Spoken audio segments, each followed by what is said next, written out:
April 1942, Paris. The spring sunlight reflected off the Seine, but inside the ornate offices of the Wehrmacht's intelligence headquarters there was little warmth. Maps of Europe and North Africa lined the walls, dotted with pins marking Axis operations and Allied positions. The German High Command was tense but confident, sipping dark coffee and quietly amused at the latest intelligence intercepts from across the Atlantic. Colonel Friedrich Weber, a veteran of the Eastern Front, leaned back in his chair, reading the newest Allied production reports. "The Americans are serious about their tank program," he said, brow furrowed. "But look at these schematics. These are nothing more than toys."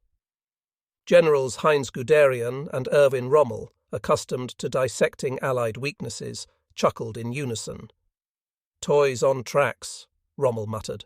"A Panzer IV could crush 10 of these without breaking a sweat." The intelligence packets, copied from intercepted communications and open-source industrial reports, painted a picture of an American armoured corps that the Germans regarded as naive at best. The US designs showed a medium tank weighing just over 30 tons, a 75mm gun that could penetrate light armour at close range, and riveted construction in some early prototypes. German analysts dismissed the design as fragile, underpowered, and mechanically naive. "Look at the suspension," Guderian said, tapping the schematics with a long, polished finger.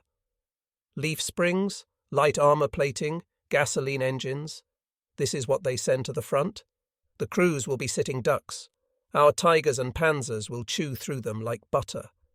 It was not just the hardware that amused them. Reports from Berlin's military attachés in Washington and New York described the American production philosophy in terms the Germans found almost farcical: the emphasis on speed, standardization, and mass production over precision engineering. Whereas German tank factories prided themselves on meticulous craftsmanship, hand-fitted components, rigorous testing, superior metallurgy, the Americans were building tanks like Ford had built cars before the war. The Germans had a term for this: quantity over quality. They believed industrial mass could never substitute for battlefield ingenuity. Weber, a skeptic of American military potential, smirked as he paged through the numbers. They claim thousands of units by next year. But will they actually fight? Reliability in the field is another matter entirely. 1,000 Shermans might arrive, but one mechanical failure per vehicle? They'll be useless before reaching the front. Rommel, who had spent years contending with Allied supply lines in North Africa, leaned forward. "And yet," he said, voice low, "even toys can be dangerous if you have enough of them. Remember the Americans' industrial output in airplanes? The P-40, the B-17, they outproduce us consistently. Perhaps the same principle will apply to their tanks." But the prevailing attitude in the room was one of derision. Major Klaus Richter, assigned to the German Army High Command's Intelligence Bureau, brought forward photographs of the prototypes. Boxy, almost cartoonish shapes on tracked chassis, the tanks looked out of place next to the Panzer IVs and Tiger Is, stationed across Europe. He flipped through a series of black and white images, early Sherman prototypes being tested in Michigan, assembly lines churning out frames, and engineers posing next to their machines. "They call this the M4, Richter said. "Medium tank, 30 tons, 75mm gun. Our intelligence estimates armour at 25mm in the thinnest sections. A light tank could pierce it easily. And yet they parade these monsters like weapons of war." Guderian shook his head, amused. "A Panzer IV could engage one of these from a mile away and barely break a sweat. And if the crew is American, inexperienced, their tactical utility is negligible. They will be slaughtered in any concentrated engagement." Even as they mocked, they were forced to acknowledge a fundamental truth. America's industrial philosophy was unlike anything the Wehrmacht had faced before. The Germans excelled in craftsmanship, strategy, and tactical innovation. But the Americans had something else: scale, speed, and an almost relentless ability to produce. Where the Wehrmacht relied on perfection, the US relied on numbers. The officers returned to their maps, tracing the likely routes of American tanks to Europe and North Africa. The analysis was meticulous: ports, rail lines, potential landing zones, and assembly points. Yet behind the strategic discussion lay a subtle tension. The Germans could not yet see the battlefield horror that awaited them. Columns of green-painted Sherman tanks rolling steadily through France, North Africa, and eventually Germany, overwhelming defences with sheer volume. Reports described Detroit's sprawling factories, assembly lines hundreds of metres long, workers turning out tanks by the dozen. The Germans struggled to reconcile this with their assumptions about American war readiness. "They are not a warlike people," Weber said dismissively. "Their logistics, training, and experience are laughable. Quantity will never match quality on the battlefield. Our panzers, with superior tactics, armour, and crews, will annihilate them one by one." Rommel shook his head. "Perhaps. But numbers are not to be underestimated. Even mediocre equipment in sufficient quantities can be decisive. We should not discount that possibility entirely." This debate captured the Germans' central dilemma: technical excellence versus industrial mass. They had fought enemies who emphasized strategy and skill over volume, French, Polish, and early Soviet forces, but had rarely faced a nation capable of overwhelming them with sheer production. The officers adjourned the meeting, stepping into the Paris streets as the sun dipped behind the skyline. Outside, life went on, soldiers marched, and tanks rumbled in small numbers across the continent. But the shadow of what was to come, a green tide of Shermans, relentless and unyielding, remained unnoticed by those who thought they knew the rules of armoured warfare. For now, in April 1942, the M4 Sherman was a curiosity, a joke, a toy on tracks. German officers laughed at the notion of mass-produced mediocrity threatening their finely tuned war machine. They debated armour thickness, engine displacement, and gun calibre. They compared, dismissed, and mocked. And yet, beneath the laughter, the seeds of anxiety were sown. The Americans were not producing perfection, they were producing plenty. And in war, plenty could be more dangerous than perfection. The Wehrmacht, confident in its battlefield superiority, had yet to grasp the scale of what was being built thousands of miles away in Detroit, Buffalo, and Lima. The mocking tone of April 1942 would, in less than 2 years, give way to unease, then shock, as the Germans confronted the relentless tide of American armour that would eventually reshape the battlefields of Europe. In hindsight, the laughter of April became the silence of anticipation, the first echo of the industrial storm that would arrive in Sherman green columns, unrelenting and decisive. In June 1942, Detroit's auto plants shifted from cars to tanks. Chrysler, Ford, and the Detroit tank arsenal were retooled into massive assembly lines, tasked with producing a new medium tank that balanced firepower, mobility, and, above all, mass production. At Chrysler, Joseph W. F. Miller stressed reliability. "The Germans may have superior tanks, but we need machines that can endure and be built in thousands." Ford's George H. Muller demanded interchangeability, ensuring parts could be swapped easily in the field. Army Ordnance Officer Edward F. Miller bridged industry and military needs, favouring a practical design over an over-engineered one.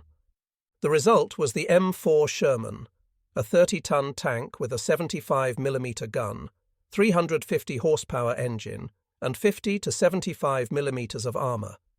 It was not the heaviest nor the most powerful, but it was rugged, simple, and dependable. Prototypes showed strong mobility, though weaknesses remained in gunpowder and armour. German intelligence dismissed it as another box on tracks. Reports mocked its thin armour and inadequate gun when compared to the Panzer IV or the new Tiger I. Yet American engineers understood its limitations. The philosophy was not to outmatch German tanks individually, but to field a vehicle that could be repaired quickly, resupplied easily, and, if destroyed, replaced without delay. Statistics reinforced this logic. A Sherman's engine gave 12 horsepower per ton, enough for cross-country manoeuvre. Its 75mm gun could defeat early Panzers at short range, if not the Tigers. Most importantly, US industry projected over 1,500 Shermans per month by mid-1943. German production could never rival such volume. By January 1943, Shermans rolled steadily off Detroit's lines. Crews trained at Fort Knox learned its strengths, reliability, mobility, and comfort, and its weaknesses, knowing duels with Tigers would be dangerous. Yet the American doctrine of combined arms meant tanks fought with artillery, infantry, and air power, not alone. The Sherman's birth marked a turning point, the triumph of industrial pragmatism over technical perfection. German officers mocked the design, but the Americans were betting on something larger, that in modern war, quantity and reliability could be as decisive as firepower. The olive-drab tanks leaving Detroit were more than machines. They were the embodiment of America's war strategy: win through industry, endurance, and relentless production. By early March 1943, the first battalions of M4 Sherman tanks were ready for deployment to the North African theatre. Operation Torch had already secured Allied footholds in Morocco and Algeria, and American armoured units were preparing to advance eastward toward Tunisia, where the German Afrika Korps, under Field Marshal Erwin Rommel, awaited. For the crews of these brand-new tanks, this marked their baptism by fire, a collision of American industrial ambition and German tactical prowess. The 1st Armoured Division, newly trained at Fort Knox, shipped hundreds of Shermans across the Atlantic, arriving in Casablanca and Oran in mid-March. Crews, many of them fresh from tank training schools, were eager but cautious. The soldiers had drilled for months, learning the intricacies of engine maintenance, turret operation, and coordinated fire manoeuvres. Manuals emphasized a key Sherman advantage: mobility, combined arms integration, and rapid repair in the field. Mechanics were instructed to carry spare parts, including engines, transmissions, and suspension components, anticipating the inevitable wear and tear of desert operations. Early skirmishes in Tunisia highlighted both the strengths and weaknesses of the M4. The Sherman's mobility allowed American armoured columns to manoeuvre across open desert plains, exploiting gaps in the German defensive lines. Its vertical volute spring suspension absorbed the harsh terrain of the Tunisian sands, and crews quickly learned to conduct on-the-spot repairs, a crucial advantage over the mechanically complex Panzer IVs and the heavier, slower Tigers, whose recovery often required cranes and support vehicles. Combat encounters soon provided the first comparative statistics between the Sherman and its German counterparts. Reports from the 13th Fighter Command debriefings and armoured reconnaissance noted that the Sherman's 75mm gun could penetrate the side armour of Panzer III's and early Panzer IV models at ranges up to 500 metres. Against the newer Panzer, 4F2 and G variants, however, the Sherman's cannon proved less effective, forcing crews to rely on flanking manoeuvres or coordination with artillery and air support. This gap in firepower confirmed the concerns expressed by US engineers during design trials, yet doctrine emphasized mass and manoeuvre over individual tank superiority. German reports captured during engagements in northern Tunisia reveal their initial astonishment. Wehrmacht observers, previously dismissive of the Sherman as a box on tracks, were surprised by the sheer number of tanks arriving in theatre. While individual Shermans were mechanically outmatched by Tigers, German intelligence noted that American units moved with coordination, replaced losses quickly, and sustained operations far longer than anticipated. A captured report stated, "The Americans are producing machines rapidly. Numbers allow them to absorb losses that would cripple a German battalion." Their tactics prioritize manoeuvre and combined arms, offsetting inferior armour and firepower. One of the earliest significant engagements occurred in late March near the town of Kasserine Pass. American Sherman battalions, advancing to disrupt Axis supply lines, encountered seasoned German Panzer divisions. Initial clashes underscored the disparity in individual tank capabilities. Tigers and Panzer IV, with superior firepower and armour, destroyed several Shermans at long range. Yet the Sherman's reliability allowed damaged vehicles to withdraw and be repaired quickly. Crews improvised battlefield fixes, jacking up disabled tanks, replacing damaged engines, and returning vehicles to action within hours, a testament to the US industrial philosophy embedded in their design. The psychological impact on German forces was notable. Intelligence officers recorded in mid-April, "The Americans continue to appear in strength. Losses are replaced faster than expected." While each engagement favours German technology, the relentless influx of enemy tanks is disrupting our operational tempo. These reports reflected a growing realization that German tactical brilliance could be eroded by the Americans' sheer industrial output.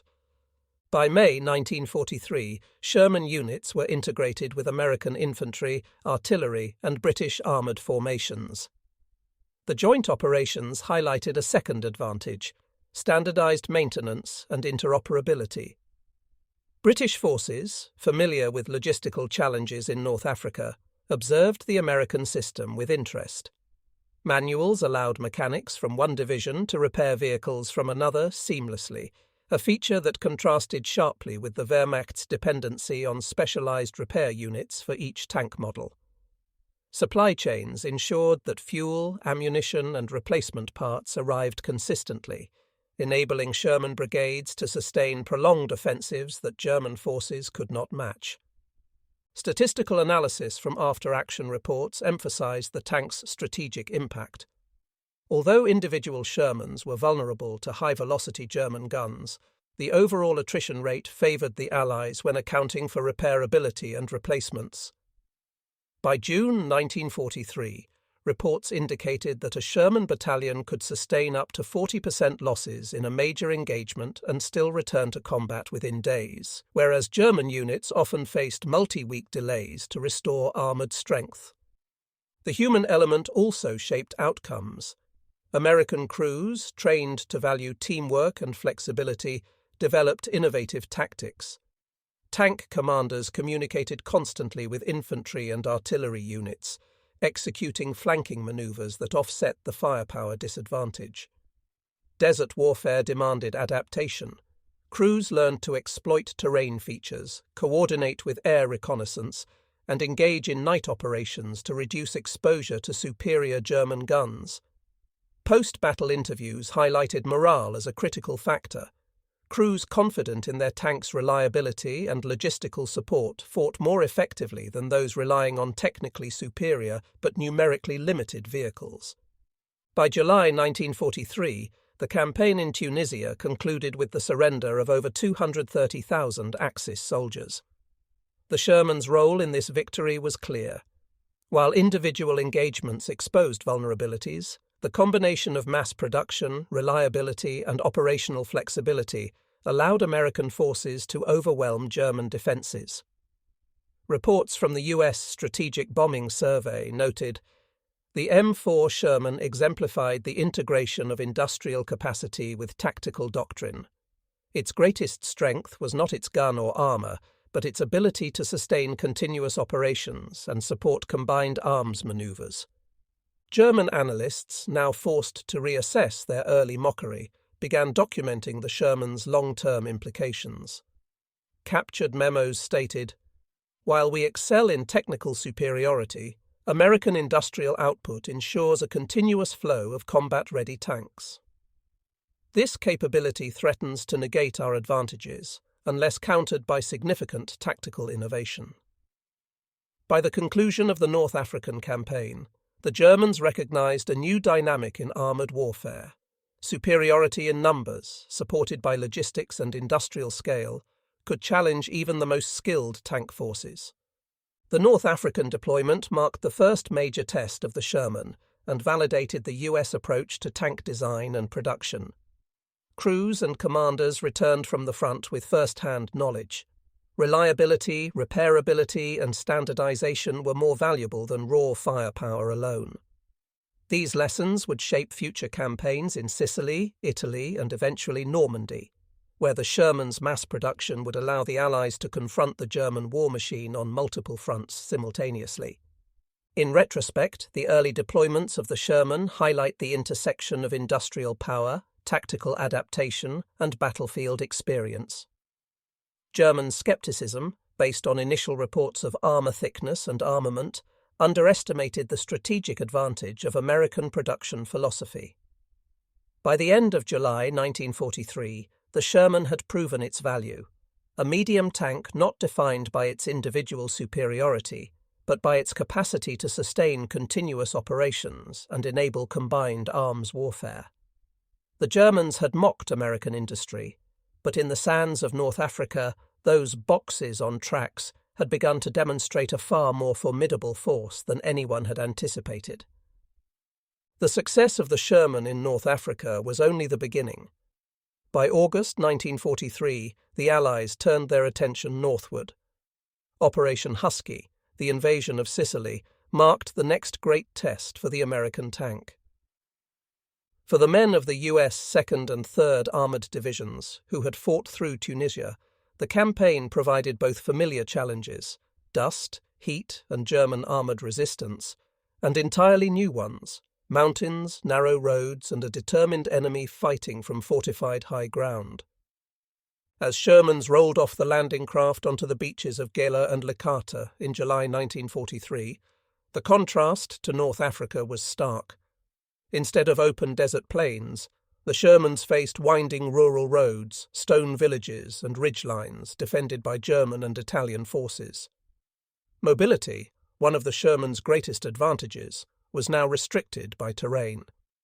Tank commanders quickly realized that combined arms operations were no longer just a doctrine, they were essential for survival. At Gela, the Hermann Göring division counterattacked with Panzer IVs and Italian Semovente assault guns.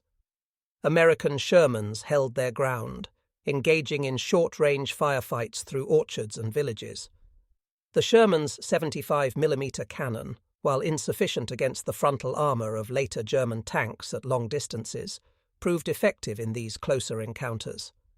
Reports from the 2nd Armoured Division noted that flanking fire and coordination with infantry allowed Shermans to destroy several Panzer IVs and halt the counterattack. One officer described the experience. "The tank was not perfect, it never was. But it started when we needed it to, climbed hills that surprised even us, and gave our boys a sense of confidence. You knew you could rely on it. The Tiger could frighten you, but there were never enough Tigers to go around." Unlike the wide-open engagements of Tunisia, Sicily forced armoured units into smaller formations. Narrow lanes, stone walls, and steep hills limited movement. But here the Sherman's mechanical reliability again proved vital. Tanks climbed terrain that heavier German vehicles often avoided. When bogged down or disabled, Shermans could be recovered more easily than Tigers or Panthers, which often had to be abandoned if immobilized in rugged ground. German reports from the Hermann Göring division acknowledged the difference. American tanks are inferior individually but are numerous and can maneuver where heavier machines cannot. Their mobility in mountainous terrain exceeds expectations. Still, the Shermans were not invincible. In several engagements, German 88mm anti-tank guns inflicted heavy losses. The 88, with its long barrel and high velocity, could penetrate Sherman armour at ranges where the American 75mm gun was nearly useless. Tank crews learned to avoid direct confrontations, relying instead on artillery, naval gunfire and air support to suppress German gun positions before advancing. By mid-August, Sicily fell, and the Allies shifted focus to the Italian mainland. The lessons learned on the island, coordination, mobility in complex terrain, and the need to counter the 88, would shape operations in the brutal months ahead. The Salerno landings in September 1943 marked the Sherman's first large-scale use on the Italian peninsula. German forces, including elements of the 16th Panzer Division, mounted fierce counterattacks.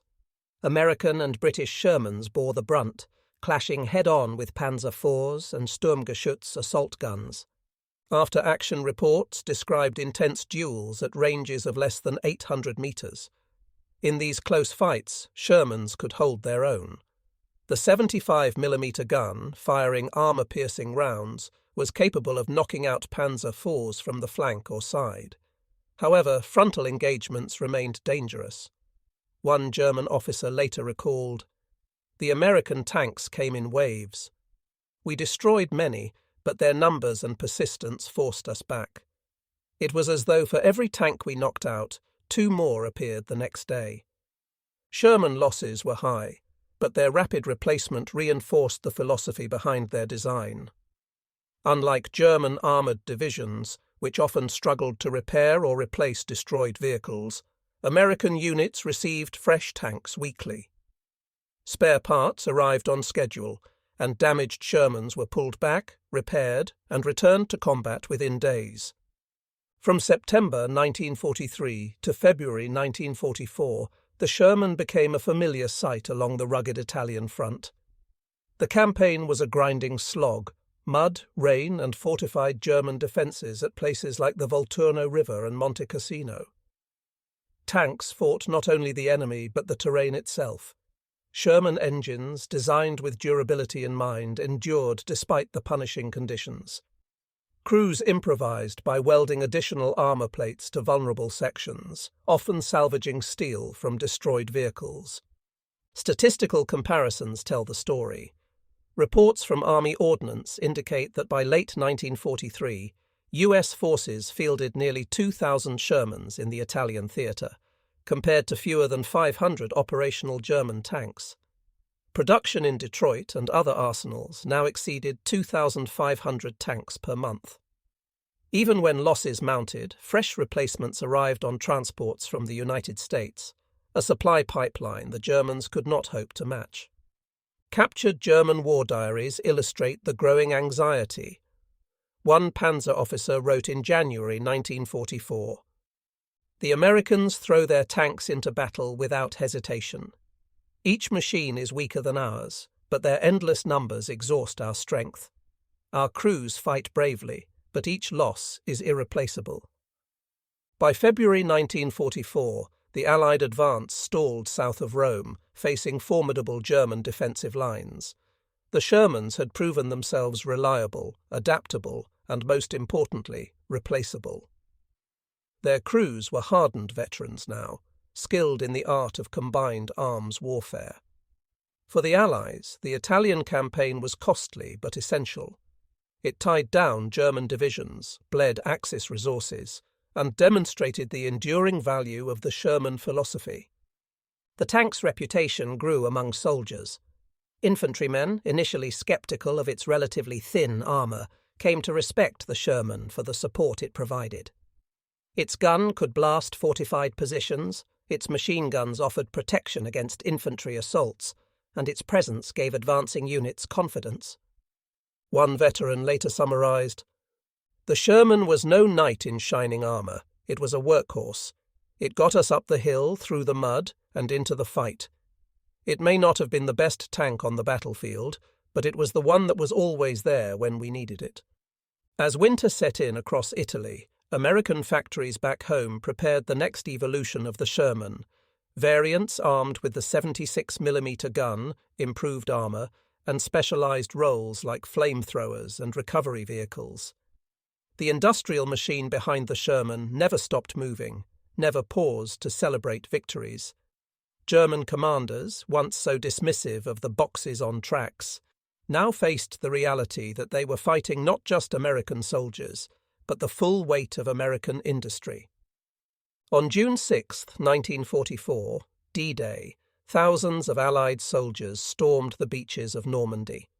Behind them, aboard landing craft and Liberty ships, waited the workhorses that would carry the liberation of Western Europe forward, the Sherman tanks. From Utah to Omaha, gold to sword, the M4 Sherman was loaded in staggering numbers, ready to prove itself once more. Yet Normandy would become the most severe test in the Sherman's service. Against fortified German defences, thick bocage terrain, and the fearsome new generation of German tanks, the Panzer and Tiger, the Sherman would be forced to fight a battle of attrition, ingenuity, and endurance. The first Shermans came ashore on D-Day itself. Some were specialised variants: duplex drive, DD, amphibious Shermans, fitted with canvas flotation skirts and propellers, designed to swim from landing craft to shore. In theory, they would provide immediate armoured support to infantry under fire. In practice, many sank in the rough waters off Omaha Beach, victims of waves and overloaded equipment. Survivors, however, proved decisive. Infantry pinned by German machine guns cheered as the lumbering Shermans crawled off the sand, their 75mm guns hammering pillboxes and bunkers. Infantry accounts describe the psychological impact. When those Shermans came off the beach, it was like seeing salvation in steel. The men rallied behind them. You felt like you had a chance. On Utah and the British beaches, DD Shermans performed better, with calmer seas allowing more tanks to reach the shore. Their firepower, combined with naval bombardment, created the beachheads upon which the Allied invasion succeeded. Within days, hundreds of Shermans were landed across Normandy, forming the armoured spearheads of the Allied advance. Yet Normandy's true test lay inland.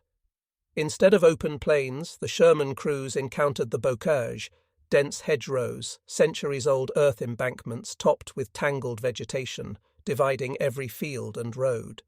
To the infantry, it was a maze. To tank crews, it was a death trap.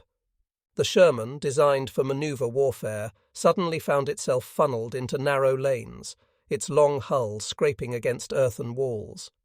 Every turn risked ambush. German Panzerfaust teams and machine gunners lurked in the hedgerows, striking at close range. Worse still, the Panthers and Tigers of the German Panzer divisions waited in concealed positions, their high-velocity guns capable of destroying Shermans long before the Americans could reply.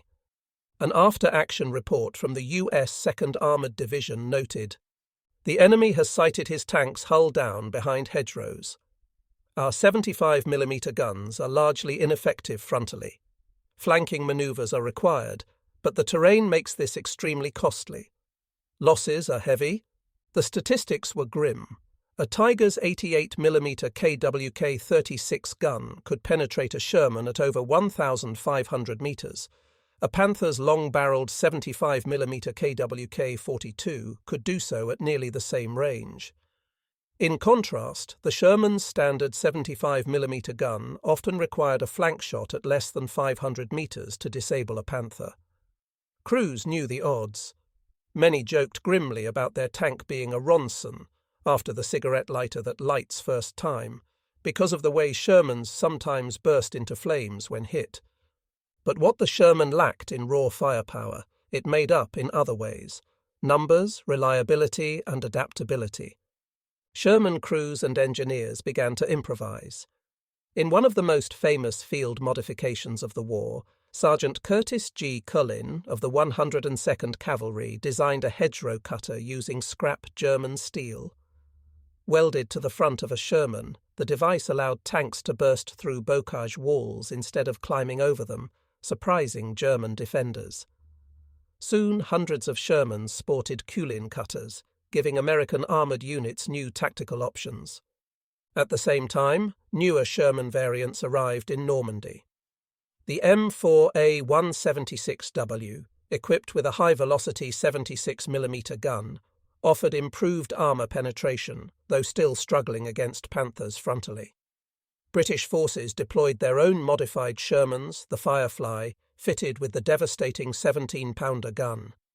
The Firefly could knock out a Tiger at over 1,500 metres, providing a much-needed answer to German heavy armour.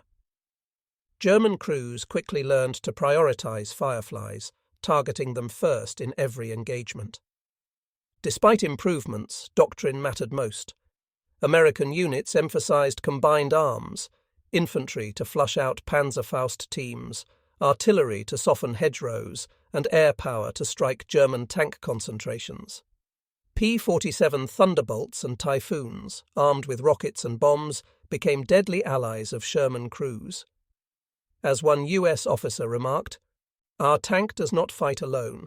It fights with the guns, the infantry, and the planes. The German tank fights alone, and that will be his undoing."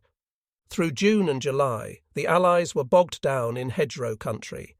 Progress was slow, measured in yards. Losses were high, morale strained. Then came Operation Cobra, launched on July 25, 1944. The operation began with a massive aerial bombardment by over 3,000 Allied aircraft. Entire sections of German defences were obliterated.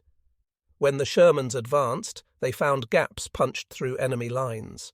Mobility, so long denied by the bocage, was suddenly restored. American armoured divisions surged forward, Shermans leading the way. The breakout was decisive. In open country, the Shermans' mobility and numbers overwhelmed the Germans. Panthers and Tigers, though deadly, were too few to stem the tide. German crews complained of fuel shortages, mechanical breakdowns, and constant Allied air attack. Meanwhile, American factories ensured that losses were rapidly replaced. Statistics reveal the imbalance. By August 1944, over 11,000 Shermans had landed in Normandy. German Panzer divisions could muster only a fraction of that number, around 2,500 tanks and assault guns, many already worn down by years of fighting on the Eastern Front. For every Tiger destroyed, multiple Shermans might be lost, but replacements were waiting on the beaches. The Germans could not say the same. The climax of the Normandy campaign came in mid-August at the Falaise Pocket. Encircled by advancing Allied forces, the German 7th Army attempted a desperate retreat. Sherman units, alongside British and Canadian armour, moved to cut off the escape. The ensuing battles were brutal. Shermans fought Panthers and Tigers in close-range ambushes among villages and orchards. Fireflies proved decisive, their 17-pounder guns knocking out heavy German armour that standard Shermans struggled against. By the end of the battle, the German armoured force in Normandy was shattered. Hundreds of tanks lay abandoned or destroyed, victims of fuel shortages, air attack, and relentless Allied pursuit. One German officer later recalled in interrogation, "It was not that the American tank was better. It was that it never stopped coming. Each day brought more of them. We destroyed many, but their replacements never ceased." The contrast was stark. German tank production, hampered by Allied bombing and limited resources, could not keep pace.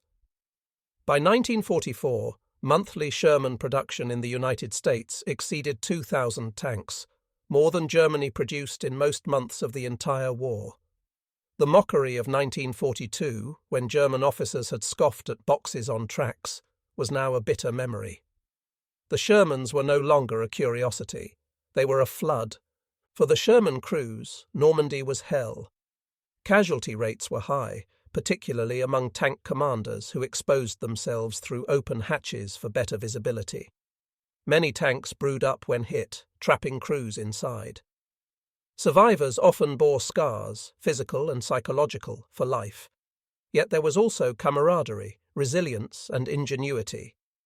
Crews named their tanks Lucky Lady, Battling Bitch, In the Mood, personalizing the machines that carried them through fire and steel. One veteran summarized it years later. "We knew the Germans had the better tanks, but we also knew we had the better chance of surviving the war.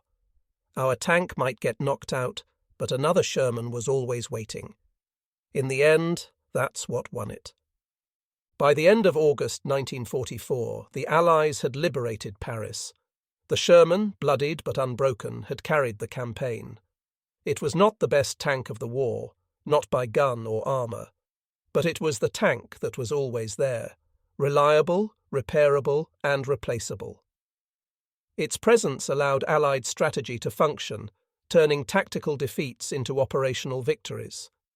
The Germans, once so confident in their technological edge, now faced an enemy whose tanks rolled off assembly lines in endless waves. Normandy had shown the world the true power of American industry. The Sherman was no longer just a tank. It was the embodiment of a nation's war machine, a steel testament to quantity as a form of quality. By 1944, the stage for armoured warfare in Western Europe had shifted decisively. The M4 Sherman, once derided as a crude box on tracks by German officers in Paris, was now arriving in Europe in numbers that defied comprehension. What had begun as cautious production in Detroit and Lima had transformed into an avalanche of armoured steel, with American factories producing Shermans faster than German workshops could even repair their Panzers.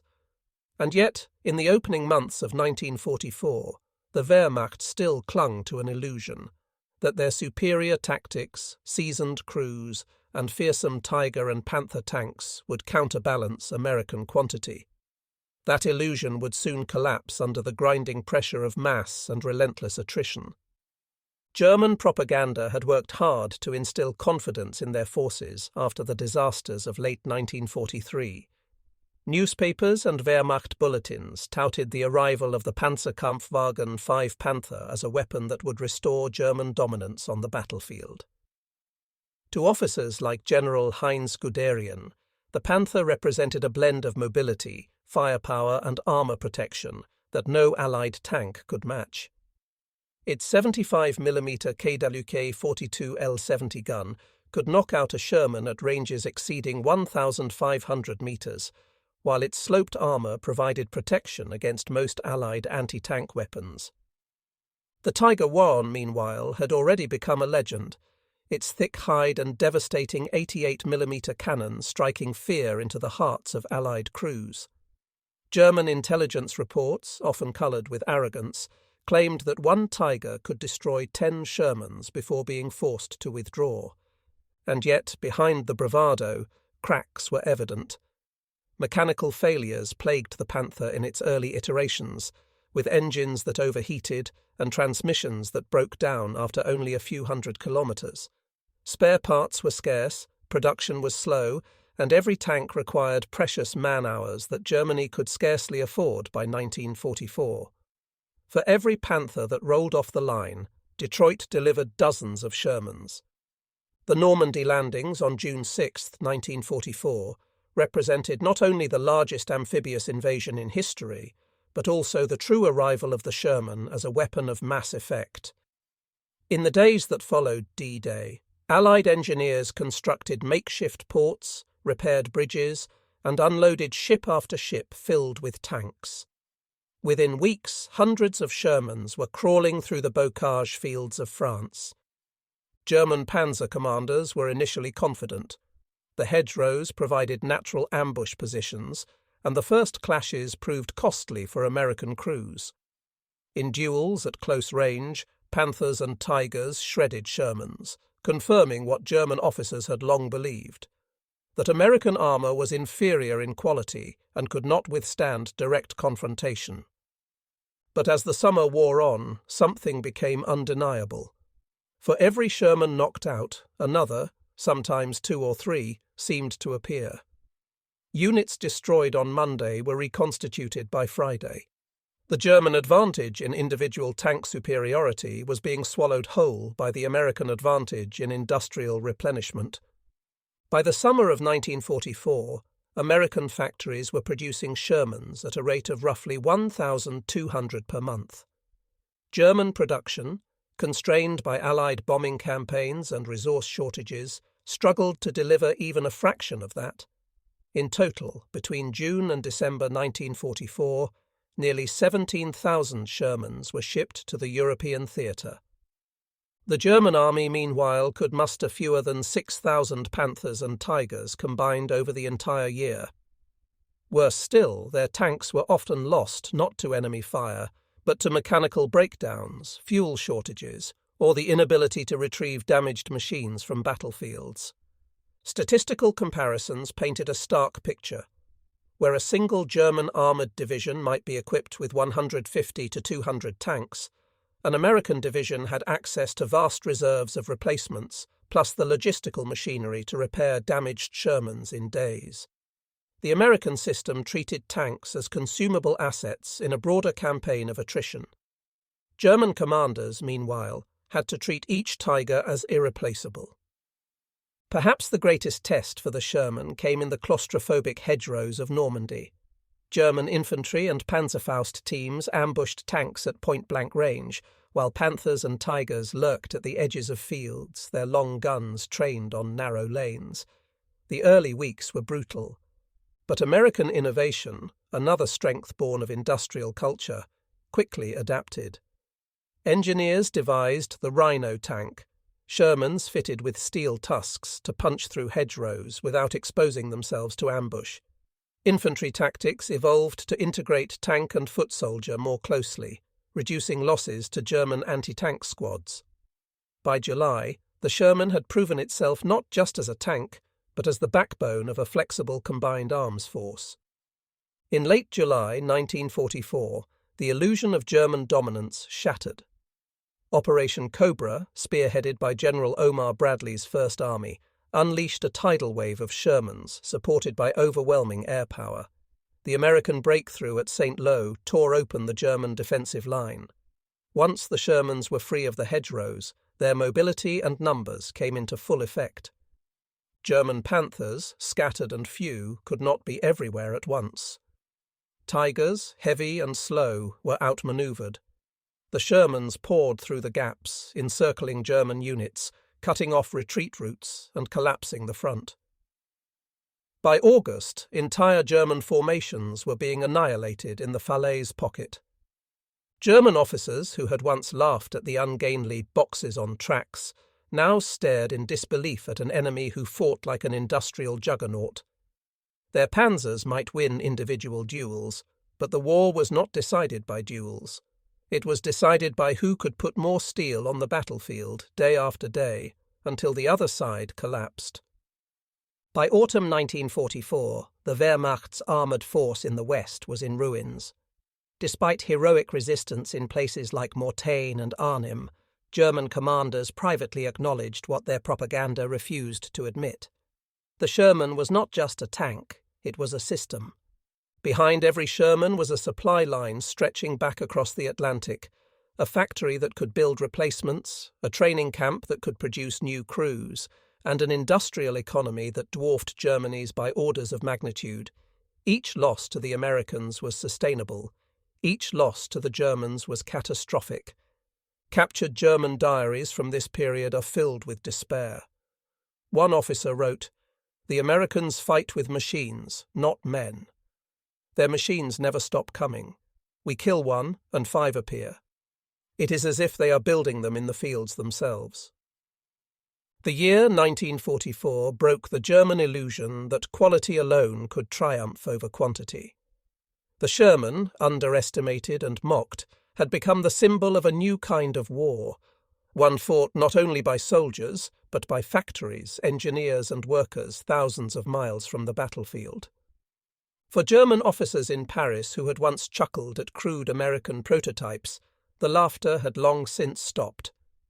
In its place came the grim recognition that the war was no longer a contest of brilliance, but a test of endurance. And in that test, the United States, with its 50,000 Shermans, would prove unstoppable. By late 1944, Germany was cornered. Its armies reeled from defeats in France, the Low Countries, and Eastern Europe, yet Adolf Hitler prepared one last gamble. The Ardennes offensive, better known as the Battle of the Bulge, was meant to split the Allied front, seize Antwerp, and perhaps force a negotiated peace. For the German High Command, it was also a chance to prove that quality might still overcome American quantity. If the Tiger II, Panther and Jagdpanther could crush Sherman-equipped divisions in a sudden winter strike, the laughter that had long since died in German war rooms might be revived, if only briefly. On December 16, 1944, under cover of fog and snow, more than 1,400 German tanks and assault guns rolled into the Ardennes forest. Panzer Lehr Division, 2nd Panzer Division, and SS Panzer units, bolstered by Tiger IIs, led the way. Against them stood a patchwork of American infantry and armoured divisions, many green, poorly supplied, and stretched thin after months of campaigning. The Germans struck with ferocity. Shermans, caught off guard, were destroyed in ambushes by Panthers firing from concealed ridges.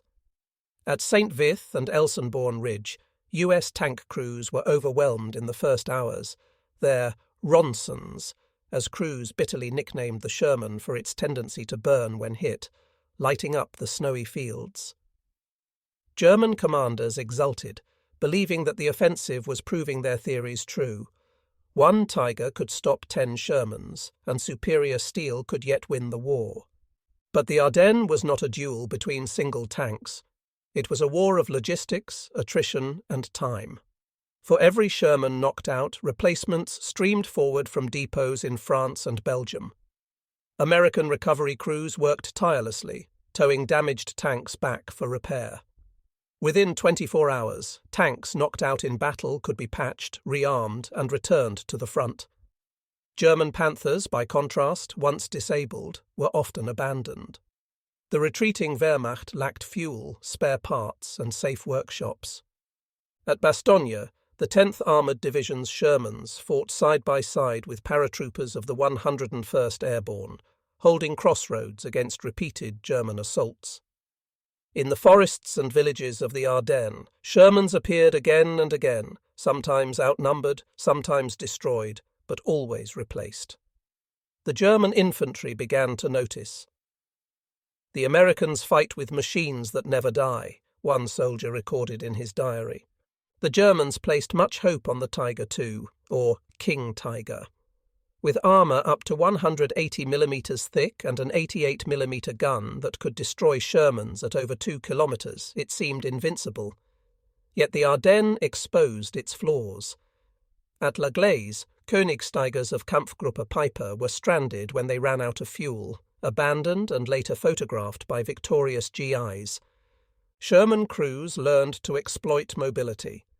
While a King Tiger could dominate a long field, in the dense forests and towns of the Ardennes, its bulk became a liability.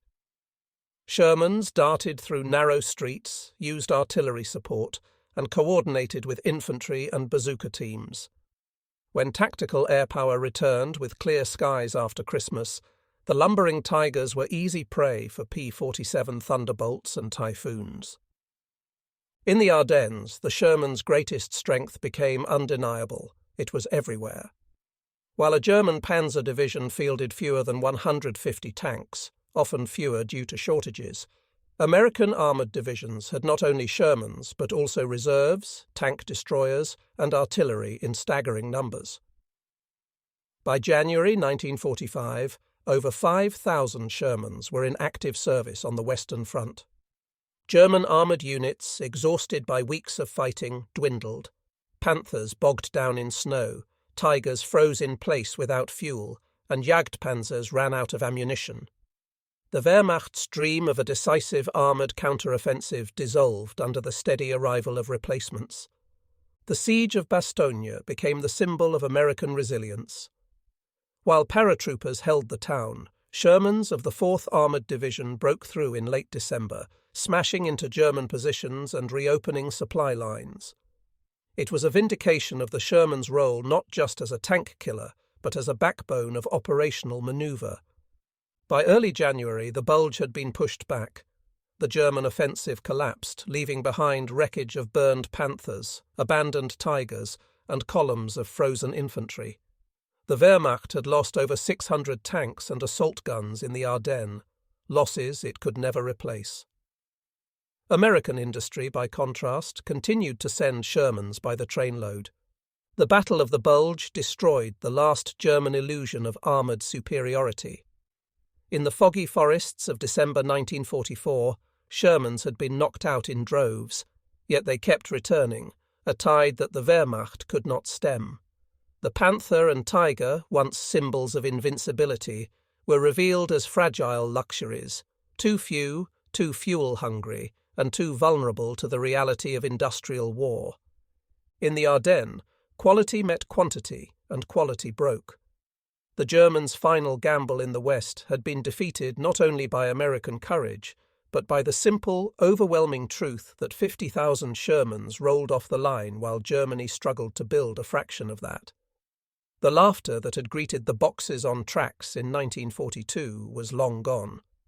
In its place was silence, broken only by the grinding advance of Sherman treads through snow and mud, carrying the Allies inexorably toward victory. By the dawn of 1945, the war in Europe was in its death throes. The Wehrmacht, battered from both east and west, clung desperately to the ruins of its empire. Yet even as Hitler proclaimed fantasies of secret weapons and miraculous counterstrokes, the Allies prepared the final blow. For the men of the US Army, the Sherman tank was again at the heart of the coming offensive. Though it had been derided in 1942 as a toy and dismissed as inferior in 1943, by the spring of 1945 it was the instrument of final conquest. The Rhine River had long been regarded by Germany as an impenetrable barrier. Since Roman times it had served as a frontier line, and in Hitler's rhetoric it was the shield of the Reich. Yet in March 1945, the Shermans came to its banks, supported by engineers, artillery, and the ceaseless roar of Allied air power. At Remagen, American forces captured the Ludendorff Bridge intact on March 7th, to the astonishment of both sides. Within hours, Shermans of the 9th Armoured Division were rumbling across the Rhine, the first Allied tanks to breach the heart of Germany.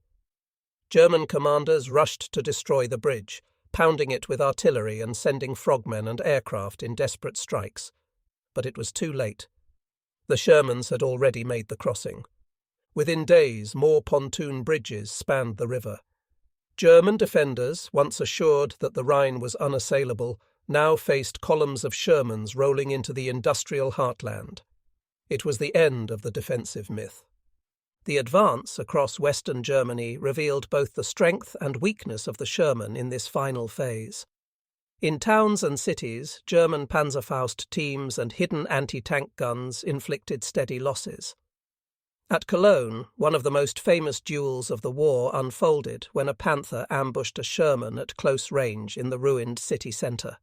The Sherman burned, its crew killed instantly. Yet minutes later, another Sherman manoeuvred around rubble, spotted the Panther, and fired. The German tank erupted in flames, a vivid reminder of how quickly the tide could turn. In open country, the Shermans pressed forward with relentless determination. Tiger IIs occasionally halted columns, destroying multiple tanks before retreating or being knocked out by artillery or fighter bombers. But for every Tiger, there were a dozen Shermans pressing the advance. American tankers, hardened by Normandy and the Ardennes, fought with grim efficiency. German diaries and captured communications revealed the despair of their armoured units. "We kill one, but 10 come," one officer recorded in March. "They are endless, like a swarm." Each morning the fields shake with their treads. By April 1945, the full scale of American industrial superiority was undeniable. Over 49,000 Shermans had been built, with thousands in reserve. Germany, crippled by bombing and shortages, could muster only a few hundred operational tanks across the Western Front. In 1 week of fighting in the Ruhr pocket, American armoured divisions surrounded and captured nearly 300,000 German troops. Entire panzer battalions, unable to move for lack of fuel, abandoned their tanks intact. In contrast, Shermans received constant resupply. Fuel, ammunition, spare parts, even entire replacement tanks were delivered with astonishing speed. German commanders knew the truth. It was not simply that the Sherman was good enough. It was that the Sherman existed in numbers so overwhelming that German armour, no matter how superior individually, could not change the outcome. The contest was no longer one of tactical brilliance, but of industrial inevitability. As the Shermans rolled eastward, they liberated concentration camps at Ohrdruf, Buchenwald, and Dachau. Tank crews, hardened by years of battle, were stunned into silence by what they found. For many, the sight of the camps gave their machine a new meaning. The Shermans were no longer merely the boxes on tracks mocked by Germans in 1942.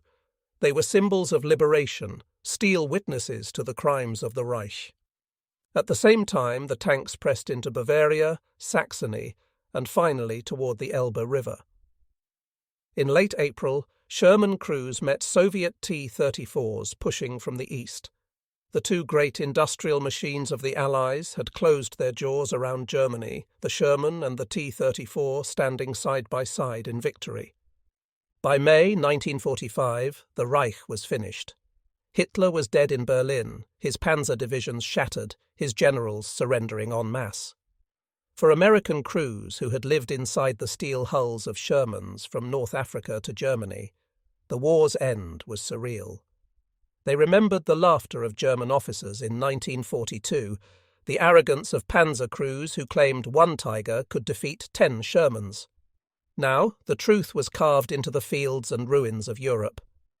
The Sherman had been mocked as weak, undergunned and poorly armoured, yet it had proven unstoppable. Not because it was invincible, but because it was reliable, adaptable, and above all, available in numbers that crushed German illusions of superiority.